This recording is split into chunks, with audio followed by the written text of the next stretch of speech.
There were times when I would pick him up from a certain doctor's office and he would not be coherent. And there was some behavior now looking back at it. And I knew that that was, you know, because of injections, because they were painful, and he would need certain things because he needed to. So that. He would need things for what? Injections or whatever various dermatological, you know. Is this for skin disease? Skin and various things he needed. You know, in the middle of the night, if he needed to wake up and tell me and bounce something off me and wake me up and want to, you know, talk, or if there was trouble, or, I mean... Was he having trouble sleeping then? Yes, he was like a little gnome. I used to tell him he was like a gnome running around the room because it was hard for me to sleep. A lot of times I couldn't sleep either if he wasn't sleeping, so he would be, I just hear him piddling, and, you know, it was a bit endearing, but then, and I didn't mind it, but he did have a hard time sleeping, yes. Again, when I talk about him, I now, in retrospect, want to make very clear that I understand him now more than I ever did. So when I speak about him, I can speak about him with understanding, and it's all good now. There was a very profound point in the marriage when he had to make a decision. Was it the drugs and the sort of vampires, or me? And he pushed me away. Vampires? Meaning people that are sort of spiders, vampires. Sycophant, sucking his blood. Yeah. Yes. So you saw that all around him? Oh, God, yes. Yeah. The one thing that correlates with Michael and with my father on this subject is that they had the luxury of creating whatever reality around them they wanted to create. They could have the kinds of people who were going to go with their program or not go with their program. And if they weren't, then they could be disposed of. And it was the same with my father. Sometimes I sit and I think, there have been times when I've been angry at the people around him. Why didn't you stop him? Why didn't you say something? Well, because if you did, you were out. It's very simple. When it's this unusual reality and an ivory tower and this godlike life mixed with an addiction, that's when you get into trouble, a lot of trouble. If you were in his vicinity and he wanted to give, and he showed you who he was, if he was willing to do that in any way, man, I have never felt so high in my life. I have never felt so high in my life as that, and I am not lying when I say that. He had something so intoxicating about him, and when he was on, and when he was ready to share with you or give it to you, and be himself and allow you to come in, I don't know if I've ever been that intoxicated by anything. When we were together, we were really in love, and then we had the rough patches, and then I had to make a decision to walk because I saw that the drugs and the doctors were coming in, and they scared me and put me right back into what I went through with my father, so that ended it. And then we, again, were going to get back together. We spent 4 more years after we divorced, getting back together and breaking up, and talking about getting back together and breaking up. And at some point, I had to push it away. So you still loved him even when you left him? Very much. Coherently good conversation was in 2005. It was a very long conversation. And I was so removed from him, and he could feel it and he could hear it. He wanted to tell me that that I was right about a lot of the people around him, and that it had panned out to be exactly what he and I had talked about years ago. And he asked if I still loved him. And we went into a whole thing about that, and I told him I was indifferent, and he didn't like that word. And he cried, and he was just trying to find out where I was at and how I could become so detached. And then the final part of the conversation was him telling me that he felt that that someone was going to try and kill him to get a hold of his catalog and his estate. So he actually gave you names? He did, and I would like not to say them, but he expressed to me his concern over his life. When you were on the show the first time, I think I asked you this, whether you had ever seen any inappropriate behavior between Michael Jackson and young children. Mm-hmm. Are you asking me again? I'm asking you again. The answer is absolutely not in any way. Mm-hmm. I did not see anything like that. Did he ever talk to you about it? He was calling me about it, and I said, please keep your head together, please. If this goes to trial, please hold it together. And he said, what are you talking about? What do you mean? And he said, you mean drugs? I said, yes. Because all I saw, you know, there was a few-year period there where random things were coming out, whether it was a Martin Bashir interview or various interviews.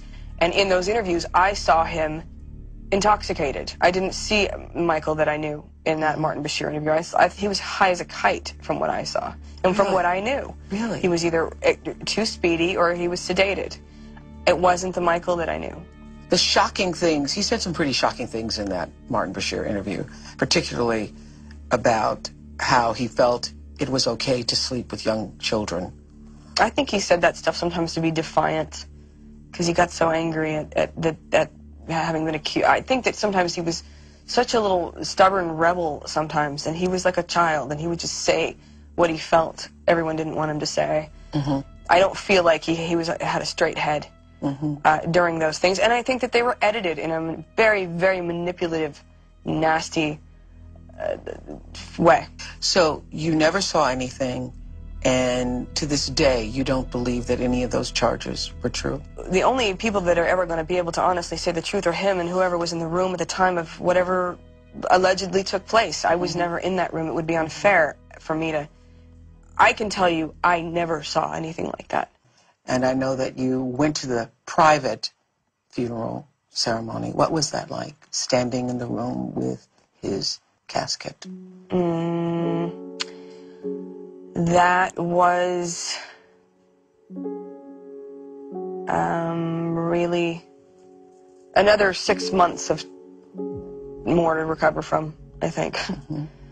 But, you know, I was the last one standing with him.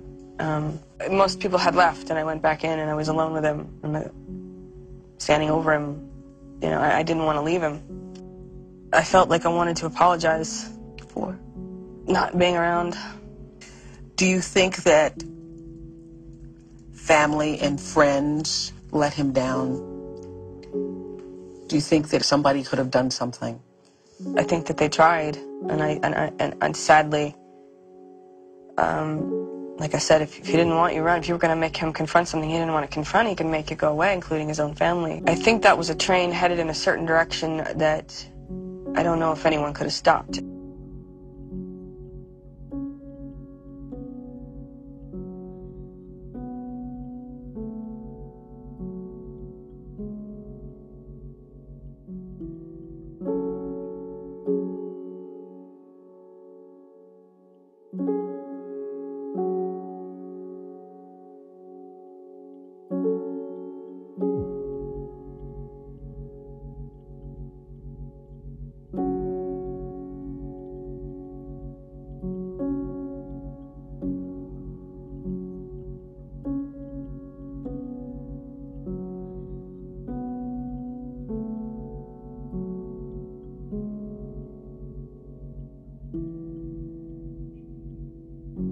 About a year ago, I came out with a book, Rock Doc. Pretty much the story of my life, and I thought it would be fun if each week on Facebook I did a live reading, serialized the book. Maybe I should give you a little background that I am a real doctor, and basically two dreams in life. One was to be a rock star drummer. One was to be a doctor. Ended up in the business, part of the business for about 6 years, and then I went off and became a doctor. When the phone rang in the middle of the day and the caller was Dr. Edgar Summers, I knew something was up. Neil, I'm adding a patient to our schedule for tomorrow. He'll call you in the next half hour. I had been director of anesthesia for Dr. Summers' in-office operating room on and off for the past 8 years. I wondered what was so interesting about this patient that Summers had not only called me himself, but had given out my number. I usually got the patient's number and called the night before surgery.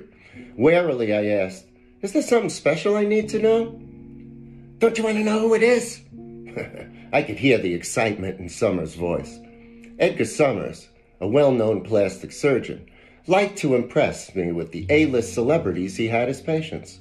That's the way it was in his business. The more famous the people you operated on were, the more of a star you became.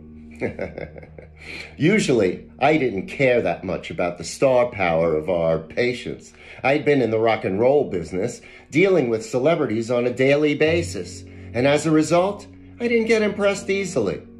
This was helpful, because in the specialty of anesthesia, it's essential to treat all patients alike. You develop a routine, and it's necessary to stick to that routine. When a doctor starts making exceptions for celebrities, or anyone else for that matter, bad things happen.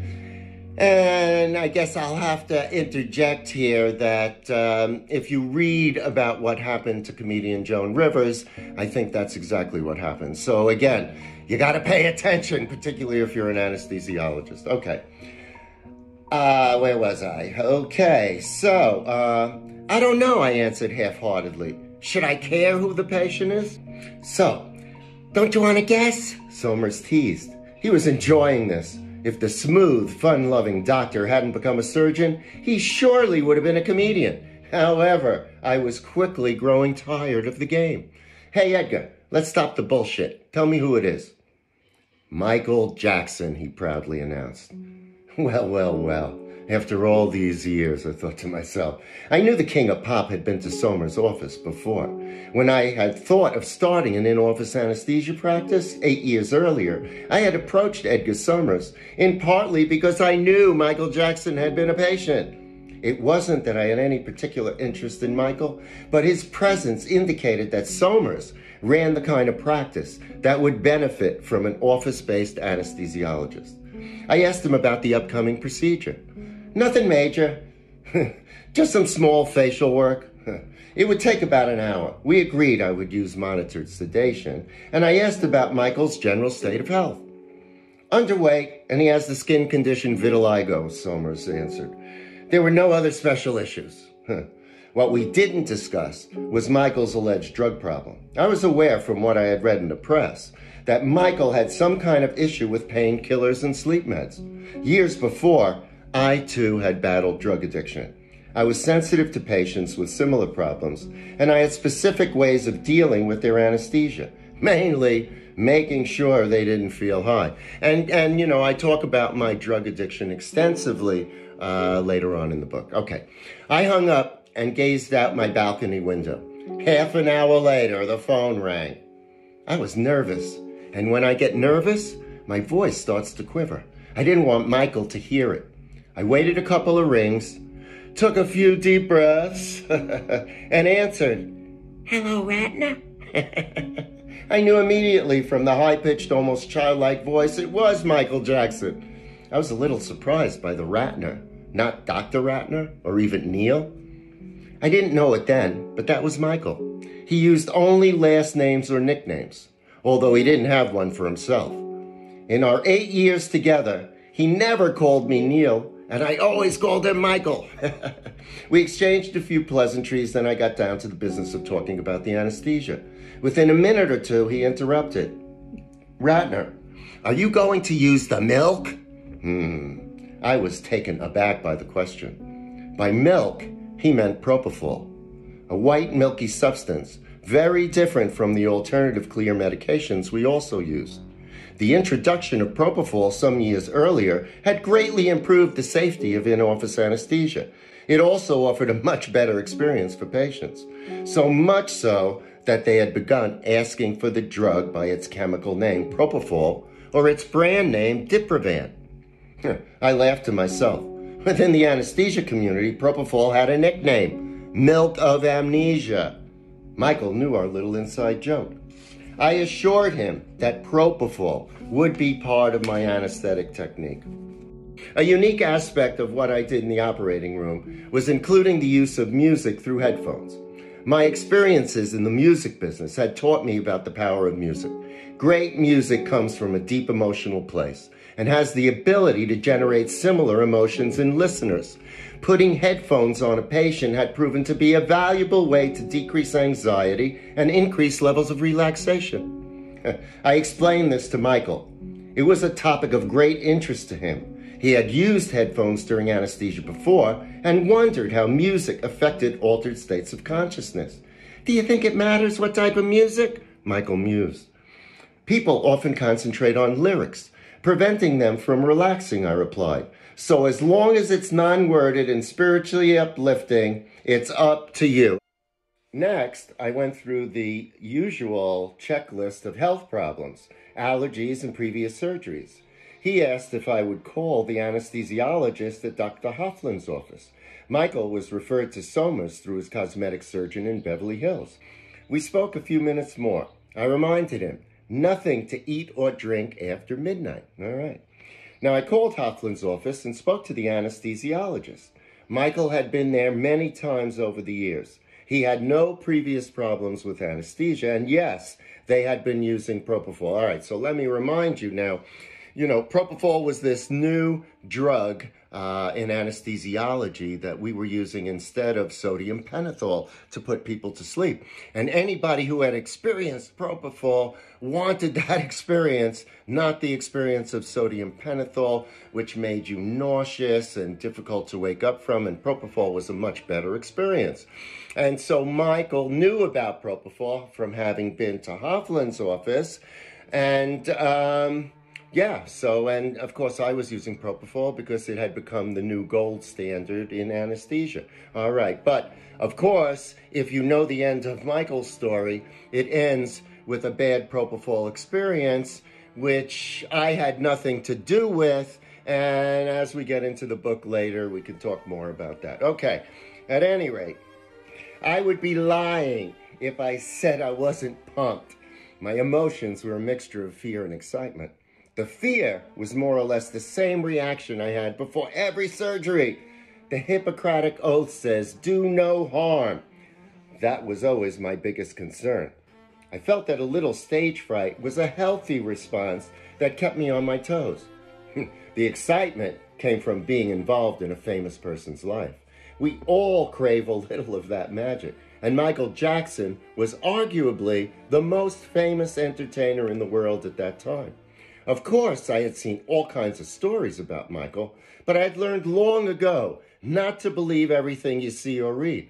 It was much better to make your own determinations based, if possible, on personal experience. I knew Somers would be watching me closely. As good as he was as a surgeon, if I screwed up, he would get the blame. Patients quickly forgot who the anesthesiologist was, but they always remembered their surgeon. Somers' private line rang as a black SUV pulled up in front of the building. A tall, light-skinned Creole with an obvious attitude led Michael in. His name was Wayne Nagin, and he exuded a level of confidence I hadn't seen before in security people. Seeing Michael Jackson close up for the first time was intense. Taller than I thought.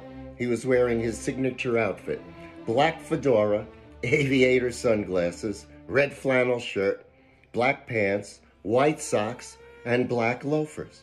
We shook hands. His firm handshake surprised me. Michael followed me into the recovery room. I closed the curtain around the bed to give him some privacy while he changed into the surgical gown. He left the fedora on the nightstand and handed me his glasses. I put them in the pocket of my scrubs. Somers arrived and came into the recovery room to say hello. After their brief exchange, I wheeled Michael into the operating room. I carefully searched the back of Michael's hand for a place to put the IV. Oh, shit, really bad veins, I thought. I tried not to show my concern, but it was too late. Michael had been watching me the whole time, and I could hear him chuckling in his high-pitched way. "What's so funny?" "They always have trouble," he remarked casually. "Assuming you don't knock out any teeth, damage a vocal cord, scratch a cornea, or do something else calamitous, the worst thing you could do as an anesthesiologist is not get the IV in quickly and efficiently. While I prepared to insert the IV, the nurse attached Michael to an EKG monitor, a blood pressure machine, and a pulse oximeter. Somers and his surgical assistant scrubbed their hands at the sink just outside the OR. I found the vein. Wasn't very big, but it was adequate. One stab and it was in. "You're good," Michael said. I could see by his face he meant it. Now I was the one smiling. I told Michael, "Think good thoughts." I placed the headphones over his ears and cranked up the classical piece he brought, and I put him to sleep. The procedure was fast and uncomplicated and took little more than an hour. Michael woke up quickly and didn't say much. He rested in the recovery room for about an hour. After changing back into his clothes, he put on the fedora and I handed him back his sunglasses. Michael gave me a hug and a smile. Wayne Nagin led the way out of the office into the waiting SUV. Finally, I let out a big sigh of relief. I think I'd been holding my breath the whole time. Every few months, I got a call about another small procedure. All were facial surgeries, usually nothing more than a simple revision of something that had been done before. Within a few months, Michael and I became friends, which was funny because Somers had insisted, "You'll never be friends with Michael Jackson." "You'll never" was something I had heard many times before in regard to every goal I told others I was going to achieve. So as our friendship developed, Michael started calling me Rat. Of course, my last name is Ratner. He loved nicknames, never calling people by their first names. You know, it was either a last name or it was a nickname that he would make up for you. I didn't love the nickname. It had too many negative connotations. But Michael got a big charge out of using it, so the name stuck.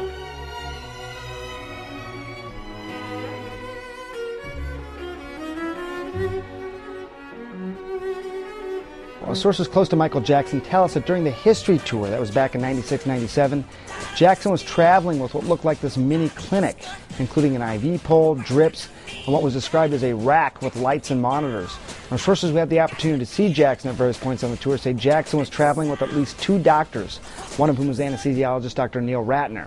Now, one source says he asked Ratner about all that elaborate equipment, and Ratner said he was there because Michael couldn't sleep.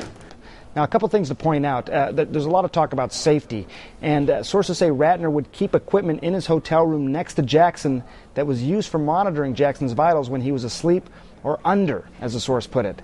But we wanted to talk to him some more, so we tracked him down to Woodstock, New York, where he now lives with his wife. Here's what he had to say. We've come here because your name was obviously associated with Michael Jackson, and people said that there was a question of whether or not you gave anesthesia to him while he was on tour, and we just wanted to come to the source, you, and hear and find out if that had happened.